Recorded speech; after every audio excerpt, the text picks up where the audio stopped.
Bonjour à toutes et à tous, ravi de vous retrouver pour vos infos de la semaine. PA l'Hebdo, c'est tout de suite.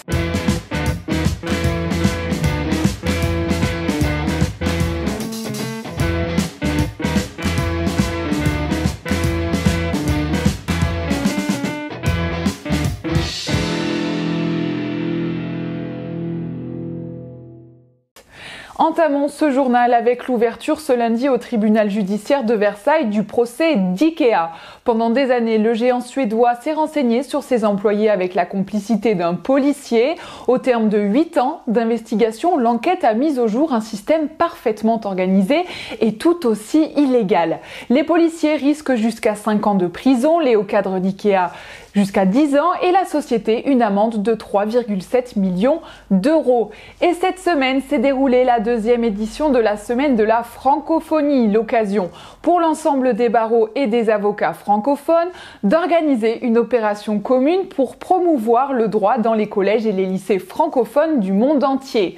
À l'appel du Conseil national des barreaux, des avocats sont allés à la rencontre des collégiens et des lycéens pour leur parler du thème des libertés. Jérôme Gavaudan, récemment élu président du CNB, souhaite que la pédagogie et l'explication du droit indispensable au bon fonctionnement de notre démocratie soit l'une des priorités de son mandat. Autre opération, au collège Jean Médecin de Sospel, l'association G-Addiction présente une nouvelle série d'escape game environnement. L'objectif étant de sensibiliser les élèves aux éco-gestes. On regarde ce reportage de la rédaction. Tu l'as prêt ou pas? Allez, on y va. L'histoire débute dans la salle de réunion des Nations Unies. Les enfants ont pour mission de partir à la recherche des causes et conséquences des dérèglements climatiques. Accompagnés de leur animateur Lucas, ils vont devoir trouver les 10 éco-gestes pour sortir de chaque salle. Dans chacune d'entre elles sont disposés des coffres avec des questions auxquelles ils doivent répondre. Je vais vous laisser un petit plan pour les trouver. Dès que vous trouvez un coffre, on va le mettre ici. Vous allez mettre les 3 coffres ici, une fois que vous les avez trouvés, et on va regarder ensemble ce qu'il y a dans ces coffres. Quelques minutes plus tard, l'équipe découvre son premier coffre et fait face au premier sujet de la déforestation en Amazonie. Pareil, est-ce que le jaguar, même si c'est très féroce, peut faire quelque chose contre un tractopelle par exemple? Non. Une réponse qui peut paraître évidente, mais qui sensibilise les plus jeunes au respect de l'environnement. Le but, c'est de faire travailler l'intelligence collective et d'apprendre que ces petits éco-gestes, tous les jours, en fait, ça peut faire 67 millions d'éco-gestes en France. Et c'est énorme. On le sait, ces nouvelles générations sont hyper sensibilisées aux enjeux environnementaux. Ils ont envie de faire quelque chose, ils ont envie de changer la donne. Et là, on essaie de leur donner des petites infos, des petites clés pour qu'à leur humble niveau, ils mettent en place le compost, le tri, le recyclage, qu'ils déposent les piles dans les bacs au collège. C'est des petites recettes toutes simples qui coûtent quasiment rien et qui nous permettront vraiment de faire évoluer les choses dans le bon sens. Ludique et enrichissant, 20 collèges du département vont pouvoir bénéficier de ces dispositifs éducatifs d'ici juin. De quoi ravir les élèves à la recherche de nouveaux moyens d'apprendre. C'était amusant et puis on restait pas assis à écouter toujours les mêmes choses. Une critique partagée par son professeur d'histoire-géographie qui observe d'un œil attentif ses élèves concentrés. On évoque l'urbanisation du monde. Et quand on évoque l'urbanisation du monde, on évoque les forces et les faiblesses de ce phénomène, avec notamment la sensibilisation au fait que quand on est très nombreux dans une métropole, il y a donc des enjeux environnementaux qui sont très très importants, et ça peut déterminer du coup chez des élèves l'envie pour tel ou tel métier. On doit apprendre aux élèves à comprendre le problème, mais aussi à les inscrire dans un parcours d'orientation pour de nouveaux métiers. L'occasion peut-être de faire naître de nouvelles vocations chez ces élèves de 4e à l'esprit critique déjà bien aiguisé. On se rend compte rapidement qu'ils sont déjà sensibilisés à ça, et que ce soit par les professeurs ou même par leur famille, et qu'ils cherchent quand même à trouver des moyens pour pouvoir réduire leur impact sur l'environnement. Et donc nous on est là pour ça, pour justement leur donner les moyens, leur montrer tout ce qu'on peut faire à leur échelle. Et ils sont très ouverts sur le sujet, et surtout ils ont de très bonnes remarques aussi. Défi réussi pour ces défenseurs de l'environnement en herbe qui disposent maintenant des éco-gestes responsables pour prendre soin de notre planète.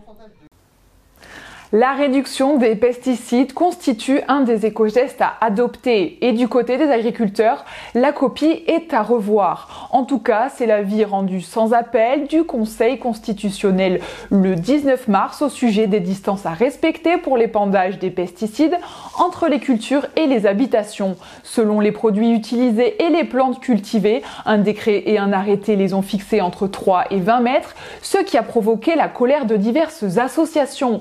Elles ont dénoncé des mesures prises sans concertation et qui n'apportent pas de garantie suffisante pour la santé des riverains. Il faut reconnaître que prendre son petit déjeuner la fenêtre ouverte quand passe un épandeur à 3 mètres a de quoi couper l'appétit.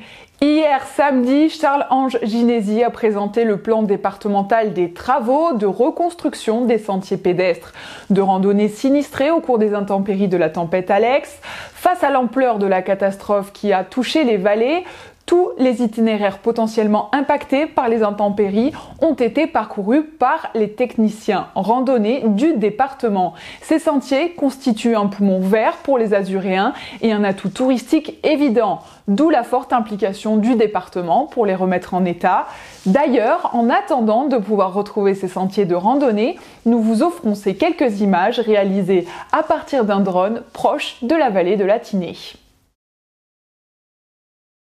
On passe de l'environnement au cinéma à l'occasion de la 5e fête du court-métrage actuellement en ligne jusqu'au 30 mars prochain. La Cinémathèque de Nice propose la galaxie du court. Au programme, des frissons, du rire, de l'émotion et des créations pour tous les publics. Soit 150 films à découvrir en ligne en inscription libre et gratuite à l'adresse www.univers.lafeteducourt.com. De quoi donner l'envie de retourner très vite au cinéma. Cinéma, toujours, la justice a tranché. Au regard de la démarche poursuivie par l'intéressé qui souhaitait attirer l'attention du public sur les difficultés actuelles rencontrées par les professionnels du spectacle, une poursuite serait inopportune. C'est l'avis du procureur de la République de Paris, Rémi Hetz, saisi par des députés LR accusant la comédienne Corinne Massero d'exhibition sexuelle. Pour rappel des faits, lors de la dernière soirée des Césars, cette dernière s'était totalement déshabillée pour attirer l'attention sur la situation du secteur artistique. Certains la qualifient de culottée, mais pour d'autres, la comédienne se situe pile poil dans le thème. Et du culot, il en faudra à ces jeunes pour séduire leurs prochains employeurs. En attendant cela, les futurs diplômés de l'enseignement technique et des entreprises du secteur de l'industrie se sont donné rendez-vous autour d'une table ronde à l'IUT Nice-Côte d'Azur ce jeudi. Situation sanitaire oblige, les étudiants ont échangé via visioconférence pour une sensibilisation au savoir-faire industriel. Pour rappel, l'industrie regroupe 4331 établissements générant plus de 98 000 emplois en France et pèse tout de même 25% du PIB azuréen. En termes de rémunération, l'industrie a également des arguments à faire valoir, à savoir que les salaires sont plus élevés que dans les autres secteurs et que la majoration peut atteindre entre 15 et 20%, selon Serge Carrière, secrétaire général de l'Union des industries et des métiers de la métallurgie, Côte d'Azur, à cette table ronde. Espérons que ces jeunes ne tomberont pas sur des employeurs malhonnêtes. Charlie Hebdo a publié lundi un article révélant un mouvement de libération de la parole avec un nouvel hashtag « Balance ta start-up ».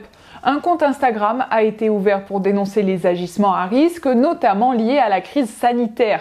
La description ne laisse pas de doute quant à l'objectif de cette page. Il s'agit là d'un compte dédié à la libération de la parole dans l'écosystème start-up, parce que le baby-foot c'est cool, mais le droit du travail c'est encore mieux.